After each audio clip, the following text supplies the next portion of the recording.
네, 여러분 안녕하십니까. 천상철입니다. 더불어민주당이 윤석열 대통령, 김건희 여사 국정농단 규탄 특검 촉구를 위한 장외 집회에 나섰습니다. 이재명 대표는 촛불로 어둠을 몰아냈더니 더 캄캄한 암흑이 되어 복귀했다며 국민에게 맞선 대통령은 비참한 최후를 맞았었다고 주장했습니다. 국민의힘은 이재명 방탄 집회라며 반발했습니다. 저는 잠시 후에 돌아와 명태균 씨의 녹취 공개 이후 불붙고 있는 야권의 탄핵, 하야, 임기 축소 개헌 요구 등에 대해 자세히 분석해 보겠습니다.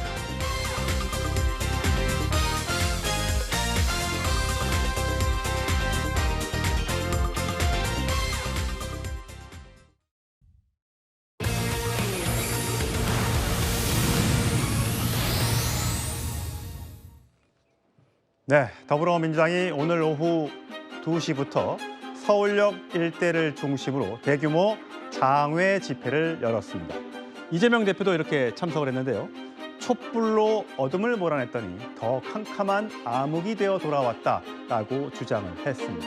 그런가 하면 민주당에서는 이재명 대표의 1심 선고 12월 중순부터 2건이 나오는데 거기에 대해서 무죄 탄원을 하겠다. 이에 반해서 국민의힘은 재판에 대해 생중계 탄원을 하겠다라고 맞서고 있습니다. 이 두 가지 주제 짚어볼 텐데 먼저 오늘 민주당 장외 집회 모습 현장으로 가보시겠습니다. 박정희보다 잔인하고 전두환보다 뻔뻔한 부부 날강도는 박정희와 전두환보다 더 무서운 철퇴를 맞을 것입니다. 8년 전 이맘때가 생각나십니까? 그때 윤석열 대통령 어디 있었습니까? 마치 정의로운 검사인 양 공정한 상식 웃기고 있네. 잠시 생각을 정리해서 2016년 가을을 떠올려 보십시오. 우리가 탄핵합시다. 퇴진하라고 요구해도 안 할 거니까 퇴진할 때까지 죽으라고 쌉시다. 촛불로 몰아낸 어둠이 한층 크고 캄캄한 암흑이 되어 복귀했지만 어둠이 결코 빛을 이길 수 없다는 것을 우리 다시 한번 증명해 냅시다, 여러분. 예, 강성풀 비위원장. 네. 오늘 민주당에서 범국민대회를 열었습니다. 자, 촛불로 몰아낸 어둠이 다시 돌아왔다. 자, 촛불이란 얘기도 등장을 하고요. 그다음에 부부 날강도가 벌인 저런 얘기도 했고요. 또 조국 대표는 대구에서 윤석열 대통령의 남은 임기 너무 길다. 이렇게 전국 곳곳에서 집회가 있었습니다. 주최 측 추산으로는 10만 명이 왔다고 하는데 정말 그렇게 많이 왔습니까? 네, 저희 민주당이 추산을 했을 때는 10만 명 정도의 당원들과 많은 지지자 그리고 국민들이 참여를 해준 것으로 저희는 판단을 하고 있고요.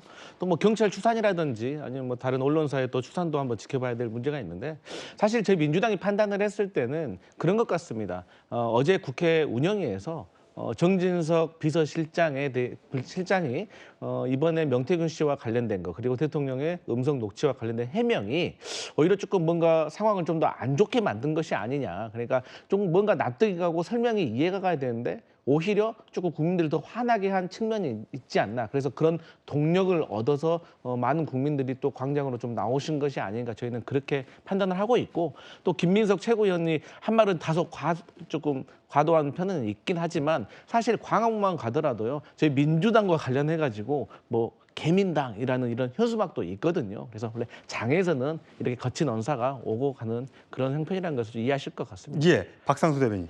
어제 저희 채널A 단독 보도가 있었는데 이재명 대표의 원래 연설문 초안에는 촛불혁명이라는 단어도 있었다고 합니다. 오늘 발언에는 혁명이라는 발언은 없었습니다. 물론 이재명 대표가 탄핵이나 하야 뭐 이런 단어를 언급하진 않았으나 다른 주변에서는 비슷한 얘기들이 계속 나오고 있습니다. 이건 어떤 전략으로 보세요? 그러니까 일단은 지금 이재명 대표 판결이 지금 앞두고 있죠. 11월 15일, 25일. 그래서 사실 촛불혁명이라는 건 뭐냐면요. 체제 자체를 완전히 뒤엎는 거예요. 우리가 인류사의 혁명이라고 이야기하면 프랑스 혁명이랑 러시아 혁명을 얘기를 하는데 두 개 다 왕정에서 민주정으로 그다음에 민주정에서 공산정으로 체제 자체를 뒤엎는 거거든요. 그러니까 사법부의 판단을 앞두고 있는 이재명 대표가 혁명이란 말을 입에 담는다는 거는 그냥 사법부의 판단을 무시하겠다는 소리죠. 그러니까 이 체제 자체를 부정하겠다는 소리를 하겠다는 겁니다. 그러니까 본인도 아마 그거를 넣었다가 이게 사법부 판단에 있어서 좀 자극이 될 것 같다 싶으니까 약간 이렇게 뺀 것 같아요. 그리고 10만 명이라고 하는데 제가 작년에 요맘때 그 선생님들 12만 명 집회, 국회 앞에 집회에서 제가 예. 연설을 했었어요. 그래서 12만 명이 선생님들 오열을 딱 지어가지고 그 국회 앞에 쫙 앉았거든요. 그래서 제가 12만 명 규모를 아는데 아닙니다. 그 정도는 아니다. 네, 그 정도는 아닙니다. 예, 네. 아직 경찰에서 정확한 숫자를 추정해서 발표하지는 않았기 때문에 이제 민주당 자체 집계 얘기만 지금 해드린 겁니다. 이 대표는 오늘 25분, 거의 30분 가까이 연설을 했었는데 거기에 대해서 사실 말이 집회고 거기에 대한 규탄 범국민대회지 사실상 대선을 염두에 둔 대선 출정식 같았다라는 얘기도 누군가 하더군요. 저는 뭐 이번에 집회가요. 네. 이재명 대표인데 방탄을 위한 이재명 수호 집회다. 이거는 이제 그 천하가 다 아는 사실 아니겠습니까? 지금 윤 대통령이 뭐 잘못한 게 탄핵 사유는 뭐가 있습니까? 명태균 녹취록은요. 당선자 시절에 그냥 이 의견 표명한 정도입니다. 이건 아무런 이게 문제가 없어요. 근데 무엇을 그걸 탄핵한다고 하겠습니까? 저는 순수하게 그 이재명 조국 대표 본인들 방탄을 위한 수호 집회다 이렇게 보고요. 예. 결국 조국 수호 집회의 길로 갈 겁니다. 옛날에 조국 수호 집회 기억나시죠? 그때 MBC 모 사장이 책 보니까 100만 왔다. 100만 왔다 그랬습니다. 실제 이번보다는 이게 많이 왔을 거예요. 그런데 조국 대표 어떻게 됐습니까? 결국 징역 2년 실형 넣은 거 아닙니까? 저는 이미 그 제가 취재해 보니 판결문 작성은 초안은 끝났다고 합니다. 합의는 한 달 전쯤 끝나고요. 따라서 이제 그 이미 어떤 압박을 해도 사법부가 흔들릴 일이 없고요. 저는 이렇게 방탄해봤자 옛날에 조국 수호 집회의 길로 갈 수밖에 없다. 이래 봅니다. 예. 자, 민주당에서는 공개적으로 하야 또는 이선 퇴진을 요구하는 목소리가 나오고 있습니다. 그 목소리도 함께 들어보시죠. 하야가 답입니다. 빠르면 빠를수록 좋습니다. 임기 2년 단축을 위한 헌법 개정을 추진하겠습니다. 기존 탄핵 제도를 활용하지 않으니 실제 탄핵에 효과를 내는 일종의 연성 탄핵이라고 할 수 있습니다. 예, 장윤 변호사님. 네. 성남 시절 당시에 2016년도에 박근혜 정권을 질타하면서 지금은 그때 당시에는 변방장수일 때는 자유로웠지만, 그러니까 성남시장일 때는 이렇게 탄핵 집회에도 참석할 수 있고 여러 목소리를 낼 수 있었지만 지금은 할 말을 다 못한다. 내가 야당 대표이기 때문에 2016년 촛불로 몰아낸 어둠이 복귀하고 빛을 이길 수 없다는 걸 다시 증명해내겠다라고 했습니다. 그러니까 시민들이 촛불을 들어서 박근혜 정부를 무너뜨렸는데 다시 어둠이 찾아왔다. 이렇게 주장하고 있는가 봐요. 그렇죠. 대통령이 공천에 개입했다는 육성이 나왔습니다. 그런데 그 다음 날 대통령 비서실장은 국회에 출석해서 이렇게 이야기합니다. 법적으로, 도덕적으로, 정치적으로 아무 문제되지 않는다고 합니다. 국민들이 그렇지 않다라고 이야기합니다. 민심과 싸우려 드는 정권에 대해서는 국민들이 심판하는 겁니다. 탄핵은 민주당이 하는 게 아닙니다. 국민들이 하시는 겁니다. 그런데 탄핵이란 말이 왜 이렇게 무게감이 적어졌느냐. 거기에 대해서는 이 정부가 자초한 측면이 있습니다. 그리고 이런 부분과 관련해서 아주 국정 운영의 쇄신, 지금 뭐 특별감찰관 등등으로 이 부분을 막는다고 한 건 미봉책밖에 되지 않을 겁니다. 굉장한 국정 운영의 방향 전환이 있어야 될 건데 이 정부 그럴 의지와 능력 있어 보이지 않습니다. 비서실장이 국회에 나와서 한 말이 단면적이죠. 그러면 지금 민주당은 이 어지러운 국면에서 대안 세력으로서의 국민들께 안심을 드려야 되는 그런 숙제가 있다라고 보여집니다. 윤여준 전 장관도 대통령 지지율이 워낙에 낮기 때문에 지금 이재명 대표의 책임이 크다라고까지 보수의 책사가 그렇게 지적하고 있는 국면까지 왔습니다. 그러면 대통령실에 전향적인 입장 선회가 있어야 된다. 그렇지 않으면 이 전국은 민주당이 이끌어가는 게 아닙니다. 지금 뭐 3만이 왔니 5만이 왔니가 중요합니까? 어쨌든 국민들 여론에 대통령 육성을 듣고 불이 붙었다는 게 상당히 중요한 겁니다. 이런 식으로 톤다운한다 라고 하는 건 국정 운영의 자문으로는 전혀 가치가 없다고 생각합니다. 예, 박상수 대변인. 어쨌든 법조인이시니까 지금 야당에서는 임기 단축 개헌이라는 얘기가 나오고 있습니다. 이 탄핵은 절차가 좀 복잡하고 시간이 오래 걸리니까 임기 단축 개헌이 좀 더 빨리 끝날 수 있다. 또 국민에게 직접적으로 의견을 들을 수 있다라고 해서 민주당이 추진하는 것 같은데 그럼 민주당이 혹시 탄핵 사유가 어려우니까 탄핵 대신에 개헌으로 가려고 한다. 이 주장을 일부에서 하고 있는 것 같아요. 맞습니까? 그러니까 민주당은 이재명 대표의 확정 판결이 나오기 전에 우리 정부의 임기를 종료시키고 조기 대선을 치르는 게 현재 가장 큰 정치적 목표인 것으로 보입니다. 참 민주당이 안타까운 게 이재명 대표를 포기할 수만 있다면 지금보다 훨씬 많은 기회를 아마 얻을 수 있을 텐데 민주당이라는 공당이 이재명 대표 한 명을 위해서 이렇게 방탄을 하면서 우리 정치에 어찌 보면 굉장히 오랜 비극이었어요. 이 헌법의 개헌이라는 것이 1948년에 정부가 수립되고 1987년에 제9차 개헌이 있을 때까지 불과 40여 년 사이에 개헌이 9번이 있었습니다. 예. 이것을 일컬어서 서울대 법대의 그 성낙인 교수님은 이 시대를 헌법의 왈츠 시대라고 이야기를 합니다. 너무너무 헌법이 자주 바뀌었죠. 예. 그러나 1987년의 민주화 운동 이후 6월 항쟁의 끝에 여야가 합의를 해서 만든 것이 우리의 소중한 9차 개헌 헌법인 87년 체제의 지금 헌법입니다. 이 헌법으로 우리는 수없이 많은 정권 교체를 이뤄냈고 이 헌법이 작동하고 제대로 움직이는 것을 그렇게 오랫동안 잘 봐왔습니다.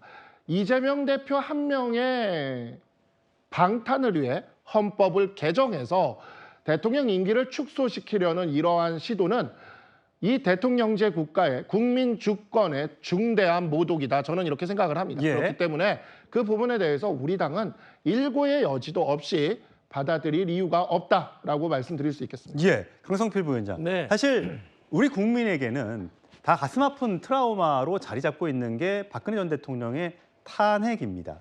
그래서 사실 이 정부가 뭔가 잘못되고 실정이 있더라도 이게 과연 완벽한 뭔가의 불법이 있지 않은 경우에 이걸 또 탄핵해야 되느냐 이런 마음들도 많이 갖고 계신 것 같아요. 물론 민주당 지지자들 분 중에는 그렇지 않은 분들도 계시겠지만 그렇기 때문에 탄핵이 사실 쉽지는 않다는 지적이 많거든요. 그런데도 사실 조국 대표나 민주당 일부 강경 지지자들, 강경 의원들은 탄핵을 주장하잖아요. 네, 맞습니다. 이제 그 조국 혁신당이나 저희 민주당에서 일부의 국회의원들은 탄핵을 주장을 하고 있습니다.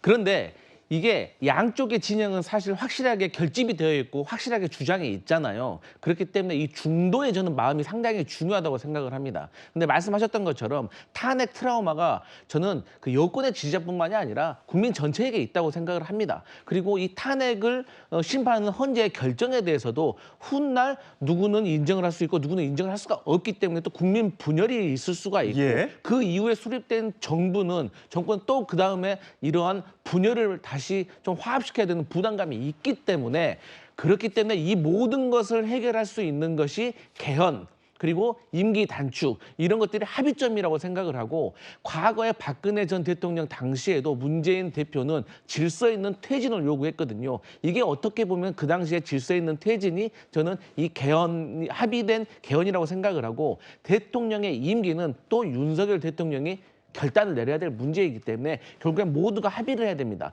또한 지금 여권의 대선 주자들은 탄핵만은 막고 싶을 겁니다. 하지만 지금 상황이 어떻게 걷잡을 수 없이 돌아가게 되면 어떤 상황이 벌어질지 모르지만 만약에 합의된 개헌을 하게 된다면 여권의 대선 주자들에게도 다음 차기 대선의 기회가 열리기 때문에 이것은 충분히 실현 가능한 이야기다 이렇게 보여집니다. 소정욱 변호사님, 이게 질서 있는 퇴진이라는 거, 뭐 하야인지 아니면 개헌인지는 모르겠습니다만 이게 가능합니까? 아니 저는 이게 좀 황당무계한 게 이런 탄핵 하야 뭐 개헌 노는 게요. 지금 윤석열 대통령이 뭘 잘못한 게 있습니까? 아니 윤 대통령이 직무를 집행함에 있어서 중대하게 헌법이나 법률을 위반한 게 뭐가 있습니까? 이번에 뭐 명태균 녹취록 놓으면 당선자한테 김영세 대면 좋겠다 고생했으니 이게 뭐 탄핵하고 무슨 관계 있습니까? 우리 노무현 대통령 판결문에도 당선자 신분일 때는 직무가 없잖아요. 따라서 이게 탄핵이 안 된다는 판결도 있지만 저는 지금 이게 왜 탄핵이나 하야 개헌 이야기가 나오는지 납득이 도저히 안 되고요. 다만 이제 이유를 하나 본다면 바로 이게 이재명 대표 수사 재판, 그다음에 조국 대표 대법원 선고 앞두고 결국 그거는 방탄 외에는 설명이 안 되는 거예요. 예. 자, 국민의힘에서도 지금 서정욱 변호사 이야기하셨던 것처럼 원내 1당 대표가 장애로 가는 거다. 이거는 사법부를 압박하겠다는 속셈이 있는 거다라고 얘기를 했고, 김기현 의원도 탄핵 1순위는 이재명 대표다라고 주장을 했습니다. 오늘 장애 집회 관련된 이야기를 나눠봤고요. 조금 전에 말씀드렸던 것처럼 11월은 정부 여당뿐만 아니라 이재명 대표에게도 운명의 한 달입니다. 15일 선거법 위반 사건, 25일 위증교사 사건에 대한 1심 선고가 있기 때문인데요. 민주당 의원들은 여기에 대해서 이렇게 얘기하고 있습니다. 이재명 대표는 2021년 대선 과정에서 허위 사실을 공표했다라고 하면서 기소돼 현재 재판을 받고 있습니다. 하지만 이 사건이 정말 공직선거법 위반이라고 할 수 있을까요? 공직선거법은 출생지, 직업, 재산, 행위 등 외부에서 봤을 때 객관적으로 허위 여부를 판단할 수 있는 아주 구체적... 사법부는 엄격한 법 적용을 통해서 매우 공정한 판결을 내려주실 것이라 믿습니다. 사법부가 사법 정의를 실현하리라 기대하고 있습니다. 저는 판사들께서 양심과 소신, 법과 원칙에 따라 판결해 주시면 좋습니다. 예, 장윤미 변호사님. 네. 무죄 여론전 나선 야당 이렇게 얘기를 했습니다만 지금 의원들마다 민주당 의원들마다 이렇게 이 대표의 무죄 릴레이 서명 운동을 받고 있고요. 윤종군 원내 대변인 같은 경우는 이재명 대표를 지켜달라. 이재명 대표는 무죄다. 오늘 저희가 여기 들어오기 전에 4시 현재 기준으로 봤더니 무죄 탄원이 37만 명 정도 되더군요. 어떻게 보세요? 여론전. 무죄 탄원을 100만 명이 하더라도 사법부는 결론은 내렸을 겁니다. 사법부가 이렇게 장외 집회나 투쟁에 휘둘린다는 인상 받지 않습니다. 대한민국 사법부가 그 정도 수준이 아닙니다. 그렇기 때문에 이것이 이재명 대표에 대한 방탄이고 사법부를 겁박하는 거라는 주장에는 동의하기가 이런 맥락에서 어렵습니다. 다만 민주당으로서는 15일 선고가 이 민주당의 선거 보전 받은 비용을 반환해야 되는 그런 부분과도 있습니다. 그리고 지금 민주당 의원들이 설명하는 내용을 보면 아주 전형적인 공직선거법상 허위사실 공표는 본인의 학력을 위조한달지 아니면 본인의 이력을 가공한달지 이런 뭐 정가관계를 속인달지 재산 내역을 누락한달지 그걸 축소한달지 이런 부분을 기소했던 거예요. 누구를 아는지 모르는지와 관련해서 기소한 전례가 있는지 의문입니다. 이런 맥락에서 정치적 기소라는 점, 부당한 기소라는 점 그리고 이런 내심의 영역을 허위사실 공표라고 적시라고 이야기할 수 있는지에 대한 법리적인 판단이 있기 때문에 사법부의 현명한 판단을 당부하는 것으로 알고 있습니다. 예, 박상수 대변인. 더민주혁신회 같은 경우는 오늘 15일 날 1심 선고일 날 이재명 대표를 지키자면서 서울 중앙지법 앞에서 대규모 집회도 예정하고 있다고 합니다. 자, 제가 얼마 전에 만난 국민의힘 지지자들인 것 같은데 그분들은 이런 생각을 하시더군요. 요즘에 잠시 후에 다루겠습니다만 윤석열 대통령의 지지율이 많이 떨어져 있는 상태. 그렇다면 과연 법원의 판사들도 혹시라도 이런 어떤 그 정치 돌아가는 생각 때문에 오히려 그 이재명 대표에게 엄벌을 하고 싶어도 엄벌을 처하지 못하게 하지 않냐, 뭐 이렇게 되지 않겠느냐라는 걱정을 하시던데 그럴 가능성은 사법부의 독립상 없다고 봐야 됩니까? 제가 지난주 금요일 날 그 당번 대변인으로서 논평을 하나 썼습니다. 예. 민주당 윤관석 전 의원의 그 돈봉투 사건, 바로 전당대회라고 우리 당에서는 지금 얘기를 하고 있는 바로 그 민주당의 전당대회와 관련된 그 사건에서 대법원은 징역 2년의 형을 선고했습니다. 대통령의 지지율이 높던 낮던 사법부는 그에 따른 판단을 합니다. 그게 사법부의 독립이고 사법부의 권위고 대한민국은 그만한 나라로 발전해 왔습니다. 그렇기 때문에 이러한 부분에 영향을 받지 않을 것이라는 점에 있어서 장윤미 변호사님 얘기에 저는 전적으로 동의를 하고요. 1심 법원 판단이 너무 많이 늦어졌습니다. 이미 공격과 방어할 만큼 했습니다. 이재명 대표는 1심 법원 판단이 나오면 이에 대해서 확실한 정치적 책임을 지는 것이 좋을 것이고 그것이 곧 민주당을 위해서도 좋을 거라고 생각합니다. 예, 서정욱 변호사님. 어쨌든 1심 선고 때 이 선고 내용을 생중계할 것이냐 말 것인가를 놓고 여야가 첨예하게 붙어 있습니다. 지금 국민의힘 같은 경우는 생중계해달라고 4일 날 청원을 한다고 하고요. 개혁신당도 법원이 생중계 결정하면 찬성하겠다는 입장. 또 새미래민주당도 생중계 추진에 협조 공문을 보내겠다 이렇게 나옵니다. 민주당은 반대를 하고 있고요. 이 이재명 대표 1심 선고, 대법원 선고도 아닌데 1심 선고도 생중계하는 게 좋은 겁니까? 저는 오히려 이재명 대표나 민주당이 요구해야 되는 거 아닙니까? 자기들이 무죄를 100% 확신한다면서요. 무죄가 100% 나오면 이게 생중계에서 국민이 억울한 탄압받았다는 거 아는 게 좋은 거 아닙니까? 그렇잖아, 논리적으로. 예. 생중계는 가장 중요한 게 국민의 알 권리예요. 근데 옛날에 박근혜, 이명박 대통령 생중계 했죠.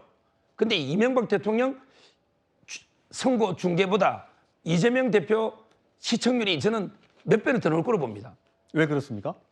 이미 죽은 권력하고요. 그다음에 미래 권력, 살아있는 권력 다르잖아요. 지금 현직 부동의 1위 대표고 170석이 넘는 당의 대표잖아요. 이명박 대통령보다 저는 시청률이 월단이 나올 거로 봅니다. 그만큼 이게 국민의 관심이 있잖아요. 결국 저는 중계를 거부하는 자가 범인이다. 중계를 거부하는 자가 범인이죠. 왜 무죄 나올 것 때문에 중계를 적극 요구해야 되잖아요. 저는 민주당이 지금이라도 법원에 중계해달라 이렇게 요구해야 된다 봅니다. 예, 강성필 위원장님, 특검을 거부하는 자가 범인이다. 중계를 거부하는 자가 범인이다. 네. 어떻게 들으셨어요? 그러면 제가 이렇게 한번 말씀드려보고 싶어요. 무죄라고 하면 생중계해라라고 하잖아요. 그럼 저희 민주당은 어쩔 수 없이 무죄면 특검 받으세요 이렇게 말할 수밖에 없어요. 그러니까 그것은 너무 과도하고요. 만약에 저는 3심 대법원이라고 하면 또 다를 수가 있겠어요. 하지만 2심 같은 경우는 어떤 결과가 나올지도 모르고 또 2심, 3심이 남아있는데 그 동안에 어떤 이재명 대표에 대한 개인적인 명예라든지 이런 것도 중요한 거 아니겠습니까? 또 저는요, 지금 과거에 체포동의안 가결이 기억나요. 그때도 체포동의안만 가결되면 바로 구속영장 떨어져서 유죄 판결 난다는 식으로 얘기했는데 어떻게 됐습니까? 그래서 저희가 유죄건 무죄건 떠나서 어쨌든 이재명 대표의 명예를 위해서 그런 것이고, 만약에 저러다가 저는 무죄 나오면 그때 국민의힘 뭐라고 할지 참 궁금합니다. 예. 자, 이번 달 오늘은 장외 집회가 있었고요. 14일 날은 김혜경 씨의 선거법 위반 1심 선고와 함께 김건희 여사의 특검법이 또 본회의에 올라가게 됩니다. 15일에는 이재명 대표의 선거법 위반 1심 선고와 25일에는 위증교사 관련 1심 선고가 있습니다. 자, 11월 한 달 굉장히 시끄러울 것 같습니다.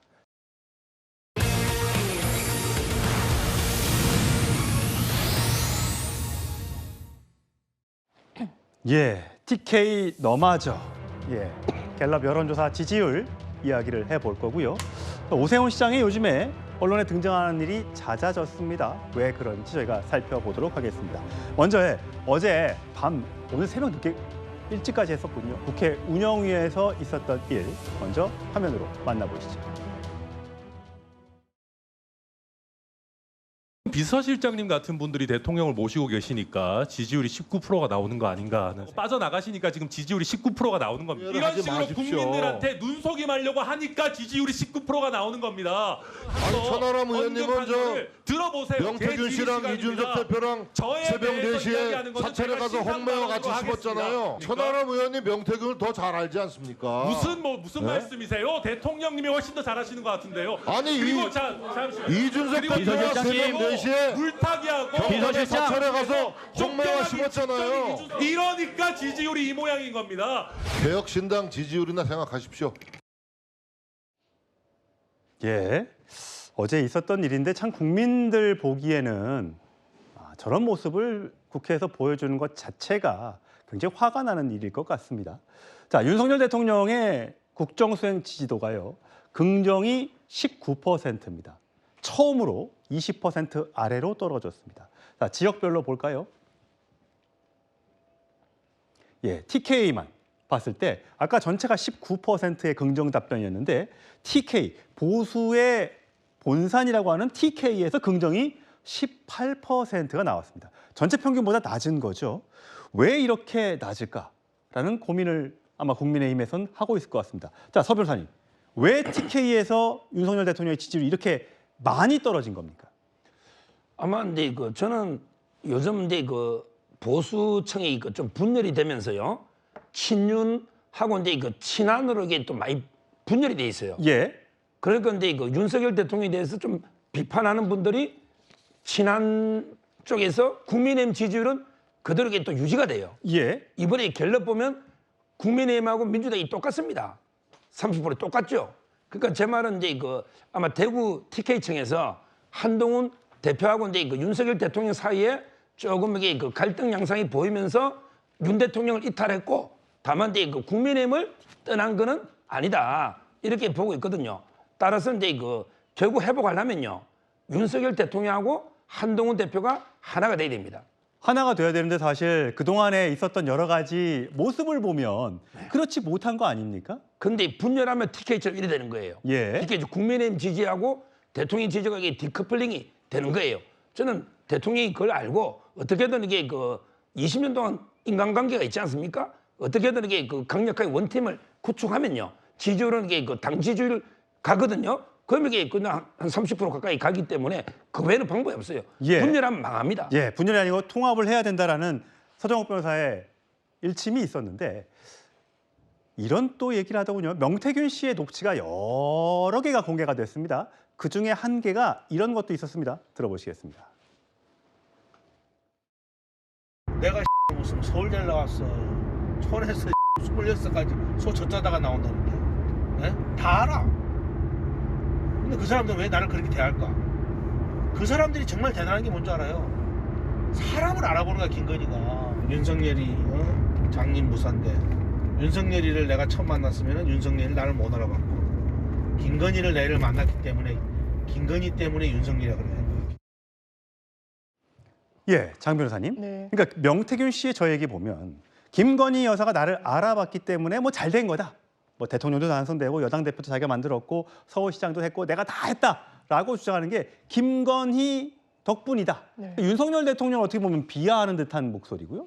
김건희 여사를 띄워주는 목소리. 네. 그러니까 이러다 보니까 국민들 입장에서는 아니 우리가 윤석열 대통령을 뽑았는데 왜 김건희 여사가 저렇게 등장을 자꾸만 하지? 왜 윤석열 대통령이 김건희 여사보다 못한 사람이 되는 것처럼 얘기를 하니까 여기에 대해서 보수 지지층들이 등을 돌렸다라고 지금 해석을 하는 게 맞습니까? 저는 동의가 됩니다. 왜냐하면 일단 서정욱 변호사님께서는 이제 분열 때문이라고 말씀 주셨지만 분열보다는 한국갤럽에서는 왜 지지하지 않는지에 대해서 응답자들이 이야기를 하고 계시니까요. 김건희 여사 때문이라는 겁니다.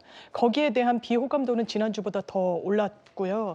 그렇다면 세간의 평가와 일치하는 부분이 있죠. 심지어 보수 언론에서도 이런 칼럼에서 이렇게 지적합니다. 김건희 여사가 아주 주요 정치적인 모멘텀일 때마다 윤석열 대통령의 판단에 지대한 영향을 미쳤다는 거예요. 이를테면 변호사 개업을 할까? 내가 이렇게 외부에서 돌고 있고 한직을 전전하니까 결단의 시점에 정치를 하도록 이렇게 가르마를 타줬다는 거죠. 그렇기 때문에 그 결과가 김종인 위원장의 지적입니다. 이런 권력에 대해서 내가 권한 행사를 하는 것이 지극히 타당하다고 본다라는 거예요. 그런 어떤 평가들이 지속적으로 나오고 있던 국면에 명태균 씨 이슈가 터진 겁니다. 이 사람의 육성을 통해 확인되는 거예요. 아, 대통령보다 대통령 이 인근에 있는 사람들은 김건희 여사를 더 높이 평가했구나. 정치력이나 어떤 선택을 하는 데 있어서나. 그러니까 대통령은 굉장히 무기력해 보이는 겁니다. 어느 국민도 김건희 여사를 대통령으로 선출하지 않았습니다. 권력 분점을 하지 않는 그것이 아무리 대통령의 배우자여도 비선이라는 논란에서 자유로울 수 없습니다. 이 부분은 수사로 진행이 돼야 되고 이런 국민들의 마음을 돌리려면 김건희 여사는 정확한 수사를 받아야 될 겁니다. 예.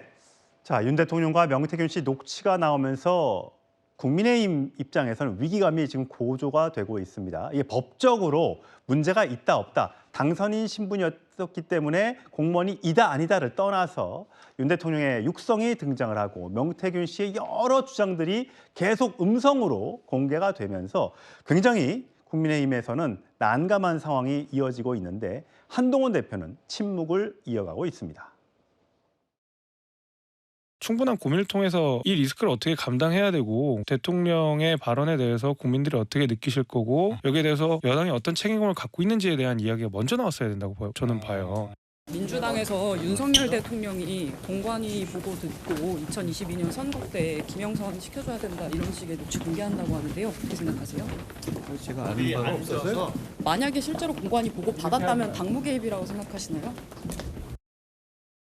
예, 박상수 대변인이시니까 한동훈 대표가 여러 현안에 대해서 김건희 여사에 대한 관련해서 지난번 용산에서 면담을 할 때도 3대 요구안을 얘기했을 정도로 김건희 여사에 대해서는 강한 어조로 얘기를 해왔는데 왜 이 사안에 대해서는 별 얘기가 없는 겁니까? 이 사안은 이제 기존의 우리 당의 어떤 뭐 개파 대립이나 이런 것들을 단숨에 큰 의미가 없게 만드는 정말 큰 사안이라고 보고 있습니다. 그러니까 뭐 평화시에야 뭐 이런저런 다툼이 있을 수 있겠지만 저 너머에서 쓰나미가 몰려오는데 우리가 지금 뭐 조개 몇 개 가지고 다툴 수는 없는 상황이지 않습니까? 지금 민주당의 주머니에 뭐가 있는지 아무도 모릅니다. 민주당은 14일까지 계속해서 꺼내놓을 가능성이 굉장히 높습니다. 예. 15일에 어찌 보면 자신들의 재판을 희석시키기 위해서라도 계속해서 꺼내놓을 가능성이 높은데 지금 대통령실의 이 이야기들이 기억나지 않는다는 이유로 지금 계속해서 이게 반박이 되고 있는 상황이 오고 예. 있습니다. 대통령실은 대통령의 말씀에 따라서 반응을 낼 수밖에 없고 실제 기억이 완전히 날 수는 없기 때문에 그것은 충분히 가능합니다. 그러나 당은 최소한 민주당이 내놓는 카드를 다 보고 얘기를 해도 늦지 않다고 보는 겁니다. 만약에 당이 지금 민주당이 내놓은 카드만을 가지고 논평을 해서 적극적으로 반박을 했는데 민주당이 이것을 뒤집는 새로운 형태의 녹취라던가 새로운 형태의 어떤 증거들을 내놓기 시작을 하면 국민들이 보기에는 당도 정부도 다 뭔가 시건을 하고 거짓말을 한다라는 그런 인상을 받게 되거든요. 그러니까 한동훈 대표는 사석에서는 지금 그렇게 이야기를 하고 있습니다. 내가 윤석열 대통령이 탄핵되지 않도록 박근혜 대통령처럼 되지 않도록 하기 위해서 최후의 보루로 끝까지 지켜나가겠다는 그 의지를 얘기하고 있습니다. 예. 그렇게 하기 위해서라도 당은 지금 민주당이 총공세를 하는 이 지점에 약간 신중한 모드로 접근을 해도 맞는 시간이라고 생각합니다. 예. 여기에 대해서 장해찬 전 국민의힘 청년 최고위원은 이렇게 얘기를 했습니다. 들어보시죠. 난처한 입장이라는 건 100% 이해가 되는데 난처하니까 침묵하겠다, 의견을 안 내겠다, 나는 아는 게 없다. 이거는 대선 경선이 들어가면 매일매일 입장을 밝혀야 될 주요 현안이 3개, 4개씩 터지거든요. 대선을 해보니까. 근데 이거는 저는 조금은 비겁한 기회주의적 태도라고 생각합니다. 기회적으로 몸을 사리거나 보신주의적 태도를 취하는 거라면 저는 위기의 보수를 이끌 지도자 자신은 없다고 보는 거예요. 왜 한동훈 대표는 적극적으로 나서서 윤석열 대통령을 방어해주지 못하냐라는 주장인 것 같아요. 자, 홍준표 대구시장, 윤석열 대통령 무너지면 우리에게 차악이 돼서는 없다. 어떻게 쟁취한 정권인데 한동훈 동반 자진 시도, 우라가 치민다라고 해서 거듭 계속해서 SNS 글을 올리고 있습니다. 서 변호사님 보시기에는 어떠세요? 이 말이 맞습니까? 위에 부분은 저는 맞다 봐요. 예. 윤석열 정권이 성공해야 한동훈도 미래가 있잖아요.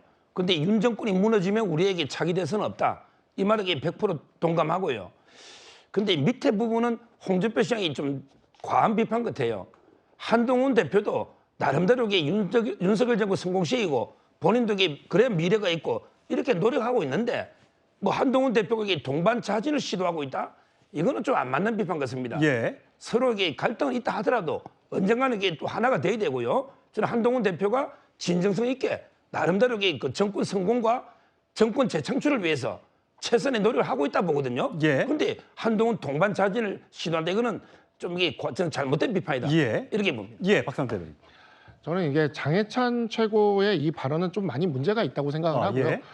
장해찬 전 최고는 뭐 우리 당의 전 최고위원인 건 맞지만 현재 우리 당 당원이 아닙니다. 예. 당원이 아닌 사람이 우리 당의 전략에 대해서 이런 식으로 비겁하다, 기회주의적이다라고 이야기하는 것 정말 전 바람직하지 않다고 보고 두 번째로 우리 당은 지금 굉장히 중요한 이 순간을 맞이해서 대통령실 어찌 보면 민주당의 이 탄핵 공세를 견뎌내고 막아내고 우리 윤석열 대통령을 임기를 마치도록 하기 위해서 최선을 다할 그런 상황인데 그러기 위해서 최선의 전략을 세우고 있는 상황인데 당 밖에 있는 비당원이 이런 식으로 당내 갈등을 조장하고 유발시키면서 이러한 짓을 하는 것은 해당 행위라고도 말을 못합니다. 왜냐하면 당원도 아니기 때문에. 그래서 이러한 식의 모습들이 계속 언론에 나오고 마치 우리 당, 우리 여권의 목소리인 것처럼 다뤄진 것 저는 정말 바람직하지 못하다고 생각을 하고 이러한 상황을 마치 친윤과 친한의 갈등으로 만들어서 어떤 정치적 이익을 도모하려고 한다면 그 세력은 정말 앞으로 우리 당원들에게 굉장히 큰 심판을 받을 것이라고 생각합니다. 예, 지금 국민의힘 내부에서는 윤석열 대통령뿐만 아니라 한동훈 대표의 일거수일투족이 관심을 받고 있죠. 여기에 한 명이 더 요즘에 자주 언론을 타고 있습니다. 오세훈 서울시장인데 강성필 부위원장, 어제 아마 가락동 농수산물 시장을 갔나 봐요. 네. 배추를 들면서 배추값 안정시키는데 기여하겠다. 이 민생은 정치의 본질은 민생이다. 민생은 배추값에 있다. 뭐 등등을 얘기한 것 같아요. 그러면서 이제 야당 이재명 대표의 대선에 꽃길 깔아주겠다는 것이 바로 임기 단축 개헌이다라고 주장을 하고 있어요. 그러니까 홍준표 시장이든 오세훈 시장이든 여권의 지금 잠룡으로 지금 꼽히고 있는 사람인 거잖아요. 자, 오세훈 시장의 이런 요즘에 최근에 잦아진 언론 노출 어떻게 보세요?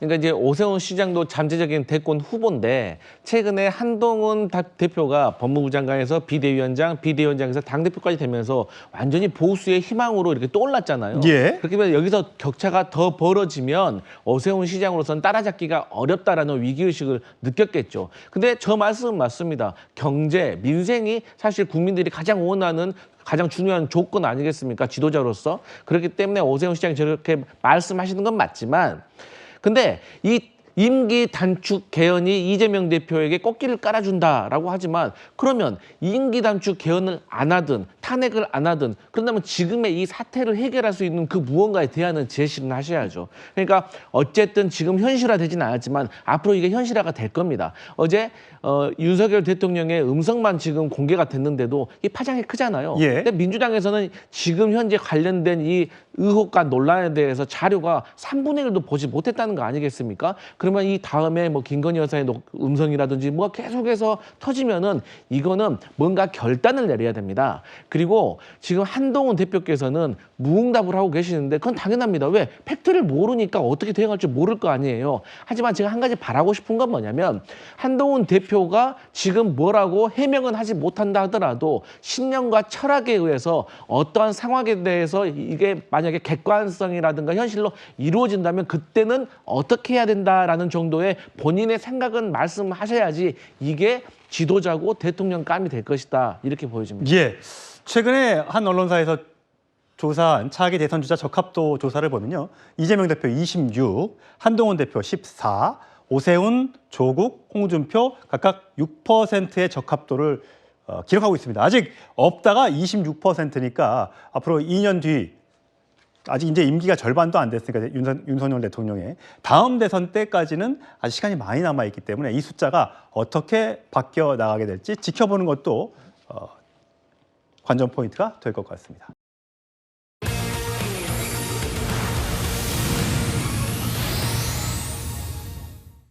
네, 아까 조금 전 지지율 공방 보셨는데 윤석열 대통령과 명태균 씨의 녹취가 공개된 이후에 자, 공천 개입 논란이 전국을 뒤흔들고 있죠.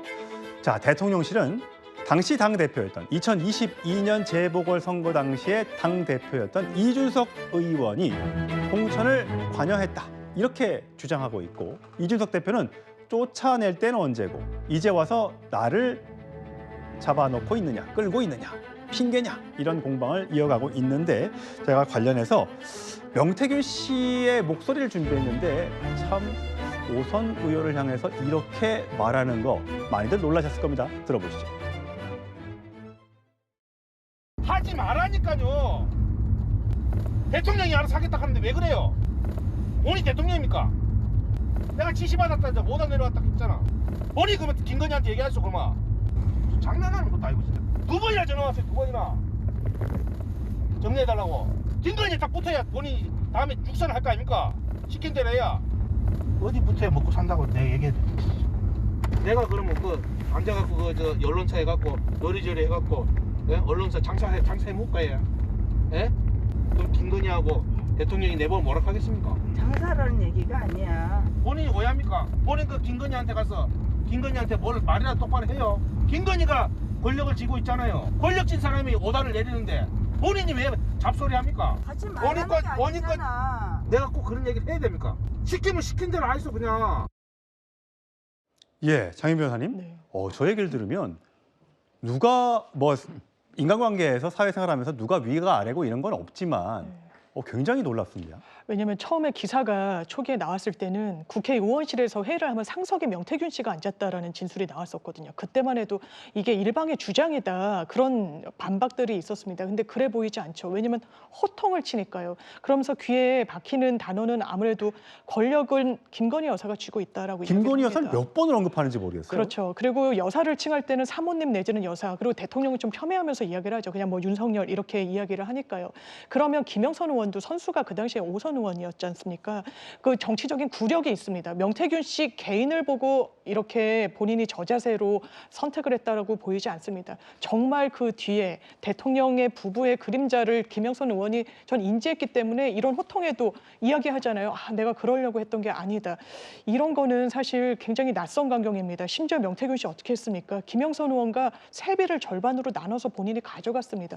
이건 도저히 설명할 수가 없는 일입니다. 이 부분에 대해서는 왜 이렇게 됐는지와 관련해서 정말 여론조사 비용을 못 받아가지고 김영선 의원과 세비를 나눠 쓴 것인지, 그리고 그 여론조사 비용이라는 것도 제3자가 충당한 사실이 맞는지, 창원지검 속도 굉장히 느리죠. 이 부분에 대해서는 국민들의 의혹이 정말 풀어지지 않는다면 이 끝은 나지 않을 겁니다. 서정호 변호사님, 사실 저 정도 발언을 했으면요. 저런 육성이 공개되고 김건희 막 이런 얘기를 하고 윤석열 거의 반말조로 얘기하면 이거는 명예훼손으로 고발해야 되는 거 아닙니까? 저런 게 무슨 명예훼손이 됩니까? 아니, 명예훼손은 저렇게... 그 구체적인 허위 사실을 적셔야 되는데 저는 일방적인 그 평가의 문제이기 때문에 이런 걸 가지고요. 이런 게 녹취를 가지고 우리가 일반화 오류에 빠지면 안 돼요. 어떤 모 언론을 봤더니 완전히 저분이요. 황태자래요. 황태자. 왜? 사선 의원한테 큰 소리 치니까. 그러면 저 명태균 씨가 모든 게 국민의힘의 사선 의원들한테 저렇게 큰 소리 치겠습니까? 말이 안 되잖아요. 아마 이게 김영선 의원하고는 어떤 관계가 있는지 제가 모르겠는데 가스라이팅이 많이 됐는지 그 둘만의 문제잖아요. 이걸 가지고 명태균 씨가 이게 황태자라는 거예요. 정권 전체에 이렇게 일반화시키면 안 된다는 거예요. 그리고 명태균 씨가 김건희 여사가 권력 1위고 윤석열 대통령을 이게 그 지고 들고 명태균 씨가 말하면 이게 진실이 됩니까? 그거는 이게 본인이 본 진짜 이게 코끼리를 치면 본인이 본 극히 일부 가지고 뭐 김건희 여사가 있는 것처럼 이렇게 이야기하잖아요. 우리 언론이요. 이런 게 허풍쟁이 명태균 씨 이런 일부 녹취에 언론이 일반화 흔들려 가지고 마치 명태균이가 권력의 엄청난 실세고 또 저걸 보니 봐라 김건희 여사가 실세 아니냐 명태균 씨가 둘 관계를 어떻게 압니까? 근데 이제 명태균 씨의 목소리만 계속 있었으면 뭐 허풍이다라고 생각할 수 있겠습니다만 최근에 공개됐던 윤석열 대통령의 음성도 그 대통령 취임식 바로 전날 명태균 씨와 통화를 하고 공천 얘기까지 했을 정도의 사이라면 굉장히 가까웠던 것 아니겠느냐라는 이제 추정이 가능한 거잖아요. 물론 대통령실에서는 전날 전화 와서 그냥 덕담해 준 거다라고 얘기하지만 보통 일반 국민들이 생각할 때는 아, 정말 많이 친했나 보네. 그래서 그 뒷배를 가지고 막 여러 가지 장사를 했나? 라는 이제 의심을 갖게 되는 모양이에요. 어쨌든 대통령실에서는 당시에는 이준석 의원이 대표였고 그래서 이준석 대표가 모든 걸 했지 뭐 우리가 한 건 아니다라고 주장을 하고 있습니다. 그랬더니 이준석 의원은 말미잘도 이것보다는 잘 대응하겠다. 왜 이준석을 팔아서 변명하려고 합니까? 라고 반박을 했습니다. 자, 이준석 대표 여러 언론에 나와서 이렇게 해명하고 있습니다. 들어보시죠. 그때는 홍매화인지도 몰랐어요. 최근에 알게 되니까 그게 홍매화인 거 알게 됐고 처음에 주술 얘기하는 분들이 있길래 이게 주술이라고 주장하려고 그러면 예전에 뭐 대선 때 있었던 걸 왕자를 그렸다든지 아니면 뭐 소를 잡아가지고 무슨 뭐 피를 뿌렸다든지 뭐가 있어야 되는데 저 사람 사기꾼이야 이래버리면 사기꾼이 아니란 걸 증명하기 위해서 내가 한 일들을 깔 수밖에 없는 거잖아요. 대통령실 반응 중에 제일 아쉬운 게 뭐냐면요. 아니 명태균 사장이 일정한 역할이 있었다. 그런데 이게 뭐 결정적으로 어디 영향을 미칠 정도 아니었다. 이렇게 분리해서 대응했어야 되는데 대통령이요. 만나서 일 얘기해보면요. 이상하리만큼 청개구리 본능이 있어요. 왜 명태균 사장이 메신저로서 역할이 있었고 저는 그거를 긍정적으로 평가했냐면은 청개구리 본능이 있는 대통령을 잘 설득했다. 예, 박상수 대변인. 이준석 의원은 명태균 씨를 잘 공격하지 않습니다. 본인이 윤석열 대통령한테 직접 얘기하면 내 말을 안 들으니까 명태균 씨를 활용해서 얘기하면 그거 듣더라. 그래서 그걸 잘 활용했다라고 얘기하면서 아, 명태균 씨 알면 안다고 하지. 그걸 왜 모른다고 하고 뭐 이렇게 둘러대느냐라고 얘기를 하고 있습니다. 이준석 의원과 명태균 씨의 관계는 어떻다고 보세요? 그러니까 이준석 의원의 지금 해명도 깔끔하지가 않아요. 지금 보면은 지금 앞뒤가 좀 안 맞는 면이 굉장히 많이 어떤 있고요. 면이 그렇습니까? 그러니까 일단은 지금 이제 보면은 저 홍매화인지 몰랐다라는 게 이게 새벽 4시에 저 식수를 하면서 예. 처음에 저게도 7불사 뭐 주지스님 나중에 주지스님이 뭐 몰랐다는 예, 얘기가 홍매화를 준 나중에 적이 없다라고. 예. 없었다고 나오지 않았습니까? 그러니까 여기도 지금 말이 계속 지금 좀 바뀌고 있습니다. 그리고 말이 바뀌고 있고 이러한 부분들이 지금 명확하지가 않고 당 대표, 공관위원장 그리고 대통령실까지 해서 이 관계들에서 지금 나오는 이 이야기에서 지금 나오는 녹취와 이 이야기들이 안 맞는 부분들이 계속 생기고 있는 거거든요. 예. 그래서 이런 부분들에 대해서 우리 당 입장에서는 이걸 좀 명확하게 알아야겠는데 저희가 그날 그 녹취가 공개되고 처음에 이제 이 기자들한테 나간 이거를 받았는데 처음에 약간 당황을 했어요. 네. 대변인실이라고 해가지고 분명히 뭐가 나왔는데 이준석 대표의 페북이 붙어 있는 거예요. 예. 그래서 이게 개혁신당 대변인실에서 나간 건가 이게 어디서 나간 건가라는 생각이 들었는데 나중에 보니까 대통령실에서 나간 거였던 거죠. 그러니까 그 부분에 있어서 이준석 대표가 저런 식으로 반응을 하고 나온 겁니다. 사실 이러한 부분들이 당의 입장에서는 약간 조금 좀 아쉬운 지점이죠. 그러니까 이준석 대표의 페북을 왜 붙였을까라는 예. 생각이 좀 드는 거죠. 예. 해명의 이유로 이준석 대표의 페북 글을 붙였거든요. 네네. 그러니까 이준석 대표가 또 저런 식으로 이야기를 하면서 우리 대통령을 공격을 하는 예. 거고. 그래서 사실 오늘 그 홍준표 시장이 했던 이야기 중에서 대통령실에 대한 인적 쇄신 이야기를 하는 부분들이 아마 홍준표 시장도 그런 부분에서의 아쉬움이 있지 않았을까라는 생각이 듭니다. 예. 이준석 대표와 명태균 씨의 관계는 굉장히 지금 의혹투성입니다. 사실 이 부분이 핵심일 수도 있습니다. 그런 측면에서 대통령실에서 좀 적극적으로 해명을 해서 이준석 대표와의 이 관계가 좀 더 주목을 받을 수 있도록 그렇게 갔으면 좋겠다는 생각이 좀 듭니다. 예. 일단 김영선 전 의원은 내일 창원지검에 출석 소환 조사를 받게 되고요. 명태균 씨도 다음 주쯤에 아마 경찰에 출석할 걸로 예상이 됩니다. 자, 명태균 씨 의미심장한 얘기를 몇 가지 더 했습니다. 들어보시죠. 그냥 그 진보 좌파 애들이 국가 산단이다, 뭐다 사기꾼이다, 뭐다 저래서 하는데 그냥 다 없애버리고 그냥 말아버리지 뭐 싹 다 불질러 버리고 말 거예요. 제가 아버지 산소 가는 길이요, 다 불질러러. 그 좌파 애들이 산소 와갖고 내가 바람과 태양이라고 2달 전에 얘기했는데 아버지 산소 가는 길이거든 다 불질러 거예요. 아니 아버지 묘에 무서워놓으면 영장이 안 나오잖아요. 아버지 묘소에 영장을 칠 수 있어요? 거기가 제일 안전하네. 아니 나는 저기 있다고 내가 거짓말해요. 증거인멸도 아닌데 뭐. 예, 저기 있어요. 우리 아버지 산소에. 그럼 검찰이 알아서 찾아가면 되지 뭐. 송필 부위원장. 네. 사실 저렇게 아버지 무덤에 뭔가를 묻어놨다고 얘기를 했습니다만 또 일부에서는 전화를 처남한테 넘겼다라는 얘기도 나오고요. 실제 또 아버지를 화장했다는 얘기도 있고요. 여러 가지 얘기가 나와서 저 어디까지가 진실이고 어디까지가 거짓인지를 잘 모르겠다라는 분들도 계세요. 그러니까 최초에 명태균 씨가 나왔을 때 평소에 명태균 씨의 언론 인터뷰를 보고 많은 국민들과 저희 야당조차도 보기에는 저분 좀 허풍이 심하구나라고 말을 하는 거예요. 그러니까 물론 저분이 말한 것 중에서 10가지 중에 1가지 정도는 제가 생각했을 때 팩트는 있습니다. 예를 들어서 뭐 대통령과 연락을 했다든지 뭐 김영선 전 의원의 뭐 공천을 본인이 받게 해줬다든지 뭐 이런 것들은 있지만 그 외에 9가지 정도는 너무나도 허풍이고 마치 본인이 세상의 모든 돌을 터득한 듯한 신성 같은 얘기 좀 저는 안 했으면 좋겠어요. 아니 물어본 거에만 대답을 하면 되지 뭐 바람과 태양과 저런 얘기를 왜 하는 겁니까? 그리고 저는 본인이 어쨌든 본인이 가지고 있는 자료를 뭐 클라우드라든지 아니면 그 단말기를 누군가한테 맡겨놨을 것이고 그저 뭐 아버지 산소는 그냥 둘러대는 말로 저는 설명이 되고 어쨌든 명태균 씨는 검찰 수사를 통해서 밝혀질 것들이 많습니다. 지금까지 나왔던 거 하더라도 여론조사 비용이라든지 그다음에 국민의힘 소속으로 출마하려고 했던 분들에게 돈을 받은 내용 그리고 돈을 어떻게 변제했는 내용 이것은 빨리 검찰 수사로 밝혀져야 된다 이렇게 보여집니다. 예, 하여튼 다음 주에 검찰에 출석할 가능성이 있기 때문에 조금 더 진척된 이야기가 나올 것으로 보입니다.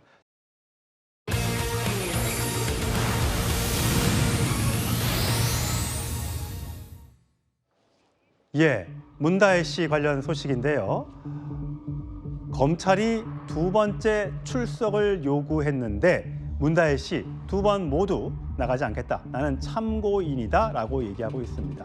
남편의 특혜 채용 의혹과 관련된 내용인데 여기에 대해서는 본인이 할 얘기가 없다라고 주장하고 있는 것 같습니다. 사실 그 전에 먼저 음주운전 혐의로 경찰에 출석했을 때는 얼굴을 보였었죠. 그 장면부터 먼저 보고 이야기 나누겠습니다. 한 말씀 부탁드립니다. 죄송합니다. 본적 있던데. 봐요. 혐의는 전부 다 인정하셨나요?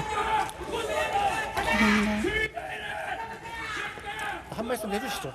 죄송합니다. 다른 교통법규 위반 여부도 조사 받으셨습니까? 죄송합니다. 음주운전은 어떻게 하게 되신 건가요? 왜 하신 건가요? 죄송합니다. 음주운전 이번이 처음이십니까?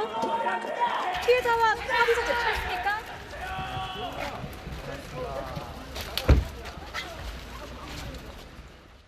예, 음주운전 수사는 이제 마무리 단계에 들어가 있는 것 같고요. 서정욱 변호사님, 문다혜 씨가 어쨌든 검찰에서 참고인 신분으로 남편의 특혜 채용 의혹과 관련해서는 있지 않습니까? 아버지 문재인 전 대통령은 피의자고요. 그럼 참고인 신분이라면 검찰에 불러도 안 나가도 되는 겁니까? 지금 전 남편도 이제 이거 3번 소환했는데 참고이거든요. 예. 근데 다 나갔어요. 예. 나가서 이제 묵비권했고요. 그다음에 임종석 실장과 조국 대표도 나가서 묵비권했잖아요. 예. 근데 이렇게 안 나가는 건 처음 봅니다. 물론 이제 참고인이니까 강제 구인 이거는 이게 불가능하다 이렇게 보는데요. 근데 저는 지금 검찰이 그러면 방법이 있어요. 빨리 이게 피의자로 전환시키면 됩니다. 왜 문다혜 씨가 저는 참고인지 이해가 안 돼요. 아버지는 피의자인데 왜 사실상의 뭔가 혜택을 받았던 문다혜 씨는 참고인이냐? 그렇죠. 지금 이제 피의자가 4명이거든요.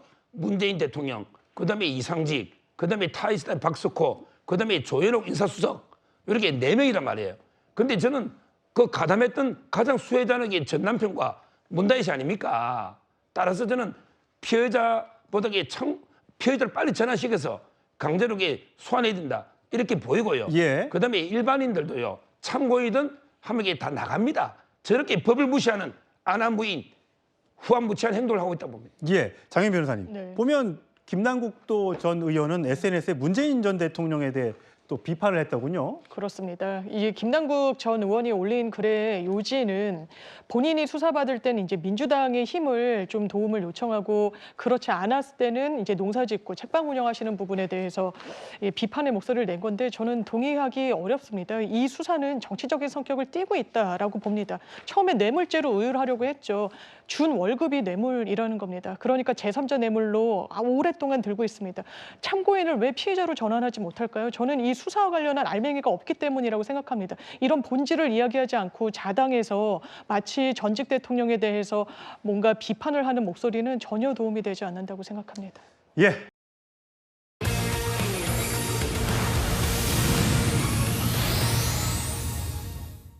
예, 젤렌스키 우크라이나 대통령이 북한군 죽게 될 것이다 라고 얘기를 했습니다. 왜 이런 말을 했을까요? 자, 미국 대선 이제 3일 남았습니다. 대통령은 누가 되든 현재 바이든 대통령에서 바뀌게 되는 겁니다. 판세 한번 분석해 보도록 하겠습니다. 자, 장대진 교수 나오셨어요? 네. 예, 우크라이나 정부에서 조금 전에 발표가 있었습니다. 북한군의 7,000명 이상이 우크라이나 인근 지역으로 이동했다. 곧 교전이 있을 것 같다라는 뜻으로 들리는데 맞습니까? 예, 뭐 지금 가 있는 상황에서 이제 교전은 언제 일어나도 이상하지 않은 일이 지금 되어 있죠. 그리고 특히 이제 무장 상태에 대해서도 좀 자세히 얘기를 좀 했는데 전형적으로 이제 육군 보병 분대들이 갖출 수 있는 뭐 이제 그 기관총하고 예. 화력 지원하는 뭐 박격포 등등을 다 갖추고 있습니다. 그렇기 때문에 이게 일회용 보병일 수도 있고 뭐 특수보병일 수도 있는데 뭐 저격용 소총까지 지급된 거 보면 특수보병 성격과 같이 좀 섞어서 한 것 같아요. 일반 보병 분대에서도 저격수가 있긴 하지만 예. 그 평야지대에서 따로 이렇게 저격수를 많이 하지는 않거든요. 예. 그렇기 때문에 이런 상황에서 봤을 때는 좀 이게 특수보병에 준하는 뭐 무장들을 조금 한 걸로 추정은 됩니다만은 뭐 그러진 않게 바라겠습니다. 좀 실제 교전이 좀 벌어져야 이제 좀 평가는 좀 가능할 것 같습니다. 이제 AK-12 돌격 소총이라는 것도 지급을 했다고 하는데 그러면 아까 말씀하셨다시피 저격수는 뒤에 남아 있겠습니다만 돌격 앞으로 하고 소총 들고 앞으로 뛰어나가는 게 북한군일 수 있다는 건데 이렇게 되면 우크라이나 군과 전면전에 붙어서 인명피해도 있을 수 있는 거잖아요. 이렇게 되면 우리가 주장한 우리 군 그때 국방장관이 얘기했던 것처럼 이게 곧 어떤 총알바지로 되는 것 아니냐라는 우려가 생기는데요. 그렇죠. 이게 산악지대에서는 누가 이제 돌격 앞으로 보병들이 나가고 뒤에 저격수들이 또 타격을 하고 하면은 이제 그게 특수전으로서 조금 역할을 좀 할 수 있을 것인데 이 평야지대란 말이에요. 그리고 참호를 파놓고 그 참호 안에서 이동하면서 예. 공격을 하고 하는데 그 참호도 사실 우리가 영상을 많이 봤습니다만 우크라이나의 드론이 참호 안까지 들어와서 타격을 하고 막 그럽니다. 그렇기 때문에 이게 지금 이 정도 무장을 가지고 평야지대에서 활동을 한다. 이제 이걸 가지고 뭐 영국이나 미국 같은 곳에서는 서방 측에서는 아마 그냥 일회용 보병으로 좀 평가를 좀 하고 있는 것 같습니다. 일회용 보병. 예, 그러니까 이게 총알바지라고 보통 얘기를 하죠. 이제 이렇게 사용이 될 가능성들도 조금 있어 보이는. 폭풍 군단을 보냈는데 일회용 보병이 되고만은 좀 이상한 결과도 추정할 수 있는 그런 좀 상황입니다. 지금 우크라이나에서 공개한 영상들을 보면 드론이 날아가다가 그 병사들을 향해서 자포고를 하는 그런 장면들이 많이 공개가 됩니다. 막 이런 식으로요. 그러니까 피하고 싶어도 피할 수 없을 정도로 빠른 속도로 드론이 덤벼들기 때문에 인명피해가 크게 우려되는 그런 상황입니다. 자, 토니 블링컨 미 국무부 장관은 북한군 파병을 놓고 이렇게 얘기를 했습니다. 들어보시죠. One of the reasons that Russia is turning to these North Korean troops, it's desperate. Putin has been throwing more and more Russians into a meat grinder of his own making in Ukraine. Now, he's turning to North Korean troops, and that is a clear sign of weakness. Russia's been suffering some 1,200 casualties a day in the east, more than at any other time during the war.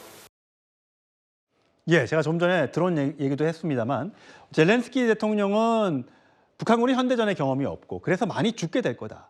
러시아가 북한군을 최전방에 배치해 러시아군은 피해를 줄이고 대신 북한군이 총알바지로서 많이 희생을 당할 것이다. 수일 내에 교전이 예상된다라고 얘기했습니다. 좀 전에 제가 말씀드렸던 것처럼 드론이 요즘에 현대전에서 많이 활용되고 있나 보죠? 네, 굉장히 많이 활용되고 지난 2년간 우크라이나 전장에서 이렇게 드론이 다종다양하게 사용될 수 있구나. 화면 보셨습니다만은 이 직접 이제 움직이는 보병을 공격하는 단계까지 이르렀습니다. 그럼 저렇게 보고 있는 건 누가 보고 있는 거예요? 조정을 다 하는 겁니까? 예, 그렇죠. 드론 조정을 좀 하면서 하는 거고 초창기에는 우리가 탱크를 파괴하는 데 드론이 사용되는 걸 많이 봤죠. 근데 이제 최근에는 저렇게 직접 보병을 타격하기도 하고 심지어 참호 밑까지 들어가 가지고 공격하는 그런 영상들도 우리가 좀 볼 수 있는데 이거를 과연 북한군이 대비가 되어 있을까라고 하는 거죠. 이게 만약에 파병 결심을 하고 수개월 전부터 준비를 하고 산악지대가 아니라 평화지대에 맞는 훈련을 준비를 했다고 하더라도 북한 현지에서 지금 뭐 드론을 실제 띄워놓고 그걸 피하는 연습이나 훈련을 충분히 하진 못했을 것 같거든요. 근데 저기 현장에 가가지고는 진짜 실전으로 맞닥뜨리게 되면은 그 피해가 상당할 걸로 예상이 됩니다. 자, 여기에 대해서 북한군이 과연 뭔가의 교전에 대한 준비를 하고 있는지 참 궁금합니다. 여기에 대해 이재명 대표 오늘 오전에 오늘 낮이죠. 낮에 집회에 나가서 왜 전쟁을 하려고 하느냐 엄청 목소리를 높였거든요. 그 목소리 준비했으니까 한번 듣고 가시죠. 전쟁 위협이 조금만 높아도 경제에는 치명상입니다. 국가 안전과 국민 생명, 경제와 민생을 지켜야 할 정부와 여당이 전쟁 위험을 부추긴다는 게 대체 말이 됩니까, 여러분? 윤석열 정부는 마이동풍 쇠기의 경일기입니다. 우크라이나 파병, 살상 무기 지원, 무제한적인 거부권 행사, 시행령 통치와 권력 남용, 헌법과 원칙을 어기며 민주주의를 파괴했습니다. 이 정권은 한마디로 규정하면 상습적으로 법을 어기는 범법 정권 맞습니까? 선생님, 대통령실에서는 파병은 절대 없다라고 하고 민주당에서는 참관단 보내는 것도 파병이다라고 주장합니다. 어떤 말이 맞는 겁니까? 참관단 보내는 걸 파병이라고 이야기하는 것은 야당 측에서는 어쨌든 정치적 곡선을 이렇게 좀 할 수는 있습니다. 근데 그 참관단 자체가 이제 역할이 뭐 군인이 간다고 해서 이제 출장 가는 거하고 파병하고는 조금 다를 수 있는 거잖아요. 이제 그렇기 때문에 또 야당 내부에서도 안규백 의원 같은 사람은 또 참관단 보내는 거에 대해서 동의를 하고 있고 여러 갈래 또 주장들이 있긴 합니다. 근데 뭐 정치적 소재로 저렇게 뭐 정치인들이 이제 이야기 서로 공방을 주고받을 수 있는데 분명한 거는 이게 지금 여당이 야당한테 저런 얘기하는 좀 빌미를 주고 있는 것 같긴 해요. 조금 조용히 하면 되는데 군과 정보기관이 너무 요즘 좀 미주알 고주알 여러 가지 얘기를 좀 많이 나오는 것 같아요. 공개를 하는 것 자체는 그렇게 좋아 보이진 않는다라는 말씀하시고 자, 이번에 미국 대선 얘기를 해보겠습니다. 자, 이거운 변호사. 지금 줄리아 로버츠의 여기는 줄리아 로버츠가 안 보이는데 네. 줄리아 로버츠의 목소리가 들어가는 광고가 공개돼서 화제가 된다면서요? 네, 그렇습니다. 줄리아 로버츠는 목소리로만 출연을 했는데요. 이 광고 내용이 이 백인 남편과 백인 부인이 같이 투표장에 갔는데 남편과 부인이 분리돼서 이제 투표장에 투표를 할 때 이 부인이 눈치를 싹 보더니 해리스에도 투표를 합니다. 그래서 나와서는 이 남편이 올바른 선택을 했냐라고 묻자 그렇다라고 웃습니다. 그러니까 해리스를 당당하게 지지하라. 모든 투표는 비밀리에 이루어진다라는 줄리아 로버츠의 목소리가 연이어서 나오는 그런 광고였습니다. 예.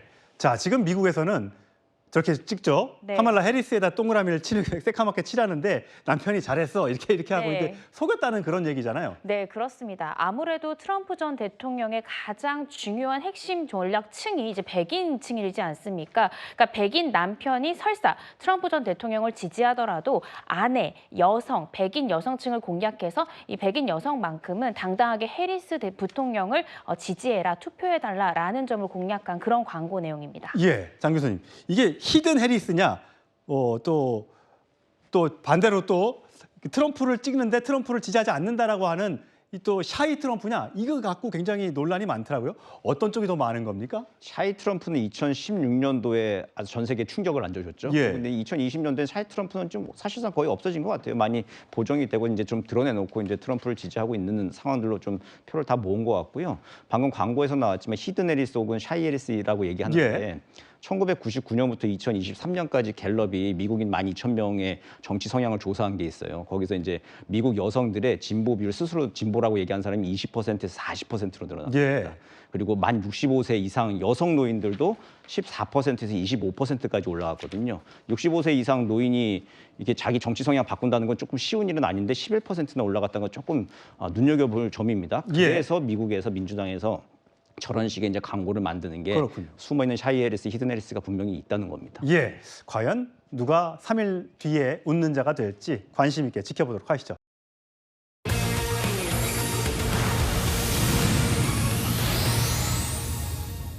예, 오랜만에 오타니 선수의 화면을 준비했는데, 자, 이건 변호사님, 오타니와 그 옆에 있는 게 부인이죠? 오랜만에 등장했네요. 예, 다나카 마미코 상인데요. 예, 그 오타니 선수의 아내입니다. 사실 오타니 선수가 올해 이제 결혼을 발표했고 결혼을 했죠. 그리고 실제 이러한 결혼이 주는 심리적 안정감이 오타니 선수가 이번 시즌에 굉장히 좋은 성적을 올리는데 한 가지의 중요한 요인으로 뽑히고 있습니다. 실제 오타니 선수가요, 2024년 이 성적이 굉장히 놀라웠습니다. 그 누구도 도달하지 못했던 50홈런, 50도루라는 역사를 새로 쓰는 성적을 내기도 했었는데요. 이 원인 중에 하나로 이 오타니 선수의 아버지도 결혼했기 때문에 오타니 선수의 굉장히 예민했던 성격이 많이 둥그러지기도 했고 굉장히 안정적인 성적을 보여준 것 같다라는 또 평을 내기도 했습니다. 근데 오타니 선수의 몸값이 워낙 비싸기 때문에 네. 부인도 뭐 선수 출신이긴 하지만 좀 화려하게 치장할 법도 한데 그렇지 않아서 더 관심들을 많이 받는 것 같아요. 그렇습니다. 오타니 선수 정말 굉장히 많은 연봉을 받고 있잖아요. 근데 지금 화면에서 보시는 저 가방이요. 5만 원짜리 가방을 들고 저렇게 행사에 이 오타니 선수의 아내가 참석한 것을 두고 이런 검소한 모습마저 굉장히 아름답다. 또 본인의 남편을 이렇게 내조하는 모습도 굉장히 아름답고 존경할 만하다. 이런 평이 쏟아지고 있습니다. 예, 오타니 선수 올해 참 큰 역할을 많이 했는데 저렇게 한국에 왔을 때 저렇게 오타니 선수와 부인의 모습이 공개되면서 굉장히 한국 내에서도 팬들이 많아졌었습니다. 자, 저희 10번째 주제로 갈 텐데 이거 보면 이세돌 선수가 오랜만에 등장했습니다. 일단 목소리 제가 준비했으니까 이세돌 구단의 목소리 한번 들어본 뒤에 이야기를 나눠보겠습니다. 알파고가 패배를 선언했습니다. 자기가 생각하지 못했던 그런 수가 나왔을 때는 일종의 뭐 실수라기는 버그 형태로 좀 매수가 진행이 됐거든요. 또 격려 덕택에 그래도 오늘 한 판이라도 이긴 게 아닌가 싶습니다. 감사합니다. 이 1승은 정말 좀 그전에 모았고 앞으로도 바꾸지 않을 그런 1승, 뭐 정말 값어치로 매길 수 없는 그런 1승이 아닌가 정말 기쁘고요. 예, 알파고에게 유일한 패배를 안겼던 딱 한 번의 패배를 안겼던 이세돌 구단. 학생들에게 말을 했는데 굉장히 화제가 되고 있다네요. 네, 그렇습니다. 이세돌 구단이요. 서울대학교 학생들을 만나서 이런 명언을 남겼습니다. 인간은 바둑을 둘 때 최선의 수를 두지만 AI 같은 경우에는 승률이 높은 수를 둔다. 그러니까 AI에는 어떤 한계점이 분명히 있다라는 점을 지적을 했는데요. 그러면서 요즘 바둑의 세계가 자꾸 AI처럼 승률만 따지는데 바둑은 승패가 전부가 아니라는 점을 또 강조하기도 했고요. AI가 정답만을 찾지만 바둑은 예술이기 때문에 정답은 없다. 그리고 AI는 명국을 둘 수 없다라는 명언을 남기기도 했습니다. 명국은 둘 수 없다. 뭔가 인류에 던지는 말 같네요. 네, 그렇습니다. 그러면서 이 바둑의 묘미는 결국 이 내가 어떤 경기를 치르고 복귀를 하면서 굉장히 창의적인 수를 생각해내는 데에 있는데 AI는 이런 복귀도 할 수 없고 창의적인 수를 둘 수 없다는 점에서 AI보다 인간이 훨씬 더 위대하다라는 점을 강조하기 위한 말이었던 것 같습니다. 예, 사실 인공지능 알파고도 은퇴를 했죠? 네, 그렇습니다. 아까 보신 것처럼 이세돌 구단이 마지막 이제 사국에서 승리를 하기도 했고요. 그러면서 이제 AI 바둑 이제 막을 내리게 됐습니다. 예, 뭐 꼼수, 묘수 등등 여러 가지 정치권에서도 많이 나오는 말들이 다 바둑 용어라는 거 여러분 알고 계십니까? 예, 명국은 두지 못한다 AI. 예, 굉장히 의미 있는 말인 것 같습니다. 자, 뉴스테이터 여기서 마칠 텐데요.